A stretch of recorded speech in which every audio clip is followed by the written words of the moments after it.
You mentioned the blood moon. It's going to be happening in the November elections, but we just had the blood moon here in Texas. I tried to get home to see it. It was on 11:30 2 nights ago. But this May 14th date is kind of interesting because it happens to be the date that is written in Numbers, chapter 9, of all things, the 14th day of the second month at even, which would be, I suppose, it's going to be Numbers chapter 9, verses 10 and 11, is that what's called Second Passover. So I'm getting all these calls, Barry, from people saying, Lance, what's the tie between the blood moon and Second Passover? Because you got these two interconnecting points. And let me just say this, because this is some wild breaking news, Barry, that I could have opened up the half hour with, but I didn't because for some reason, it did slip my mind. Do you know that in the heavens above, where the blood moon it was exhibited on May 14th, which coincides with the second Passover date, that this convergence of signs in the heavens and biblical timing on earth. The second Passover is God's extra grace being reached out to the Gentile nations right now before the tribulation. It's God saying its last call. He's holding back the darkness. He's holding back the agenda of hell on the nations. And he's saying, I'm sending a moment of grace. But I think it's a grace for men to turn their hearts to God. I don't know how many are doing it. But here, God gave Israel a second chance. They didn't get a second chance at Pentecost, a second chance at Tabernacles, but they got a second chance with Passover, which is to come in under the blood, under the protection of God's provision, and hide yourself from the judgment that is coming to the nations. And I really do believe that there's something about this. And the reason I say that, Barry, is Roe v. Wade is getting overturned in the United States at the time of this second gesture of God's grace and goodness to America and to the world. And here's the deal. Catch this, Barry.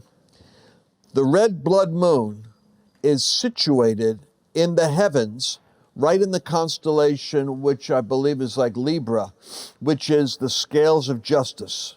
So what you have is God weighing the nations right now in the scales of his own divine justice, hearing the prayers of his people, but looking at the sins of rulers and nations.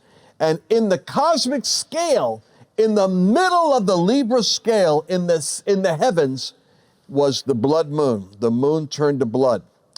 And I take that to mean that that with Roe v. Wade, God might be extending a scepter of grace to the United States so that in November, when the next blood moon happens, there will be a judgment in favor of the saints, a pushing back on the anarchy of darkness and demons, and a lane for us to be running with the gospel for the final last call for nations before tribulation starts to solidify in a far more real and ominous way.